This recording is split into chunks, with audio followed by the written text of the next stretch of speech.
Yo, what's up, dudes? It's your bruv, Eagle Bruv, and I'm back with another Borderlands 3 Legendary Weapons Guide video for you guys. Today, we have this beastly pistol known as the Queen's Call. If you guys saw the video from the other day, you saw the King's Call. Pretty much the same thing, but of course, there are some differences. If you guys want to see the Loot Lemon Certified God Roll weapon card, I will put that on the screen here. You can see if you are going to be going for this thing, you're going to want to go for that weapon damage percentage. Mine only has a plus 175%, whereas the God Roll has a plus 218%. Weapon damage. If you get that thing, you're going to be an absolute beast with it. Trust me, this gun is freaking awesome. So, of course, we're going to show you guys how to get the Queen's Call, who we're going to be farming, and then go through the wiki and give you guys some gameplay at the end. So, to get the Queen's Call, we're going to fast travel to Pandora, particularly Destroyer's Rift, and we are going to be farming the boss known as Tyreen the Destroyer, who only has a 9% chance to drop the Queen's Call. For some reason, this gun, I don't know what it was, but it just took me forever to get it, man. I want to say probably a good, 2 hours to actually get Tyreen to drop the Queen's Call.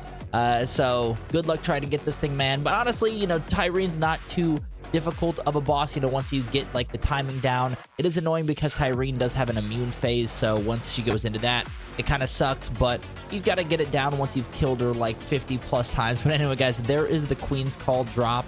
Again, as I mentioned, a 9% chance, so we're going to go ahead now and jump into the wiki and show you guys some gameplay. Queen's Call is a legendary pistol in Borderlands 3 manufactured by Jacobs. It is obtained randomly from any suitable loot source, but has an increased chance to drop from Tyreen the Destroyer, located in Destroyer's Rift on Pandora. The special weapon effects, the red text says, "Life is ours, we live it our way. Critical hits return 3 bullets to the magazine and ricochets 3 bullets to the nearest enemy, including the original target. Consumes 3 ammo per shot. Fixed magazine of 6. It does come in cryo, radiation, or corrosive. Nothing else outside of that. The usage in description says this weapon is rather hard to use if the player isn't consistently getting critical hits, as it can only be fired twice without reloading unless crit hits are scored.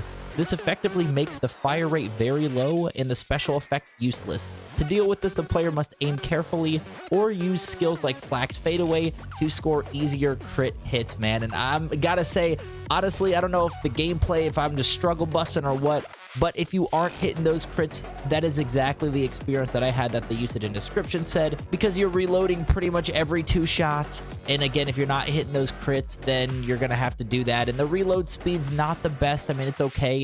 There's definitely worse, but in a case where if you're mobbing enemies left and right, you want to have a quick reload speed. But I am also using Flax, so when I'm in Fadeaway, then obviously that just absolutely shreds. And it gives me crit hits no matter what, so you can pretty much just keep firing the sucker. Now, you guys might be asking, what's the difference between this and the King's Call? The only difference is in the name and in the elements, whereas this, of course, does have the cryo, radiation, or corrosive. The King's Call is either incendiary or shock, so that's pretty much the only difference. However, I don't know what it was, and it could be because that one maybe had a better anointment, the King's Call version that I had, but it just seemed like the King's Call hit a little bit harder.